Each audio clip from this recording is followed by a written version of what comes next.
2024 ലോക്സഭാ തെരഞ്ഞെടുപ്പ് ഫലം ജനാധിപത്യത്തിന് ഏറെ പ്രതീക്ഷ നൽകുന്നതാണ്. പക്ഷേ ന്യൂനപക്ഷ പ്രാതിനിധ്യത്തിന്റെ കാര്യത്തിൽ നേരെ തിരിച്ചും 15% വരുന്ന മുസ്ലിം വിഭാഗ പ്രാതിനിധ്യം ഇത്തവണ സഭയിൽ വളരെ കുറവാണ്.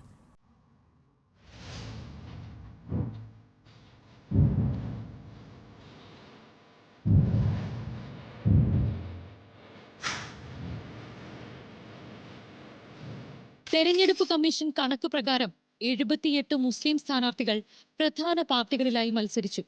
ഇന്ത്യ സഖ്യത്തിൽ നിന്നുള്ള 21 പേരടക്കം 24 പേർ ഇത്തവണ ലോക്സഭയിലെത്തി. അതിൽ തന്നെ കോൺഗ്രസിന് 9, തൃണമൂൽ 5, സമാജ്വാദി പാർട്ടി 4, മുസ്ലിം ലീഗ് 2, നാഷണൽ കോൺഫറൻസ് 1 എന്നിങ്ങനെ. കൂടാതെ AIMIMന് ഒരു മുസ്ലിം MP യുണ്ട്.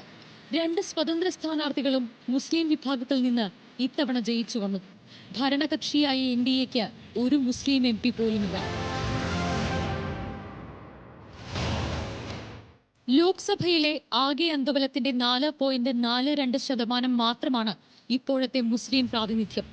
ഇത് എക്കാലത്തെയും ഏറ്റവും കുറഞ്ഞ രണ്ടാമത്തെ വിഹിതം. ചരിത്രത്തിലെ ഏറ്റവും കുറഞ്ഞ പ്രാതിനിധ്യം 2014 23, 1980 49, 1984 45 ഒഴിച്ചാൽ ലോക്സഭയിലെ മുസ്ലിം MPമാരുടെ എണ്ണം ഒരിക്കലും 40 കവിഞ്ഞിട്ടില്ല. BJP അധികാരത്തിലെത്തിയ കഴിഞ്ഞ 3 പൊതു തെരഞ്ഞെടുപ്പുകളിലെയും ലോക്സഭാ മുസ്ലിം പ്രാതിനിധ്യം 5%-ൽ താഴെ മാത്രം. 2019 മുസ്ലിം പ്രാതിനിധ്യം 27 സമാജ്വാദി പാർട്ടി MP ആയിരുന്ന അസം ഖാൻ രാജിവെച്ച ഒഴിവിൽ രാംപൂർ ഉപതെരഞ്ഞെടുപ്പിൽ BJP ജയിച്ചതോടെ ഇത് 26. 2009, 2014, 2019, 2024 പൊതു തെരഞ്ഞെടുപ്പുകളിൽ മുസ്ലിം MPമാരുടെ എണ്ണം യഥാക്രമം 28, 23, 26, 24 എന്നിങ്ങനെയാണ്.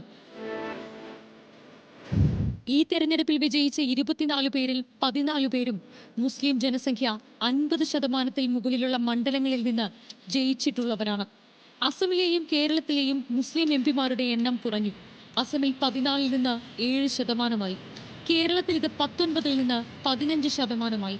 2024 ഇന്ത്യ സഖ്യം UPയിൽ ഭൂരിപക്ഷം സീറ്റുകൾ നേടിയിട്ടും മുസ്ലിം MPമാരുടെ വിഹിതം 2019-ലെ 8%-ൽ നിന്ന് 6%.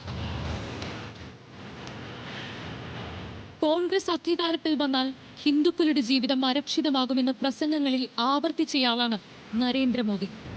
ആദ്യ 2 ഘട്ട തെരഞ്ഞെടുപ്പുകൾക്ക് ശേഷം മോദിയുടെ പ്രസംഗം ഈ ദിശയിലായിരുന്നു. ദളിത്, ആദിവാസി, OBC വിഭാഗങ്ങൾക്കുള്ള ക്ഷേമ പദ്ധതികൾ മുസ്ലിം വിഭാഗത്തിന് നൽകുമെന്ന വ്യാജ പ്രചാരണവും ഉണ്ടായി. പല സ്ഥാനാർത്ഥി നിർണയങ്ങളെയും ഇത് ബാധിച്ചിരിക്കാം. 2024 തെരഞ്ഞെടുപ്പിൽ കോൺഗ്രസ് 19 മുസ്ലിം സ്ഥാനാർത്ഥികളെയാണ് മത്സരിപ്പിച്ചത്. ഇക്കാര്യത്തിൽ ശ്രദ്ധയുള്ള മമത പോലും ഇത്തവണ 13-ൽ നിന്ന് 7 കുറച്ചു. 2019 8 സീറ്റുകളിൽ മുസ്ലിം സ്ഥാനാർത്ഥികളെ മത്സരിപ്പിച്ച സമാജ്വാദി പാർട്ടി 4 പേരെയും.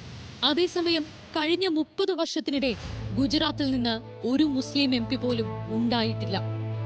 ജനാധിപത്യ സംവിധാനത്തിന് ജനസംഖ്യാനുപാതികമായി സഭകളിൽ പ്രാതിനിധ്യം ഉറപ്പാക്കണം.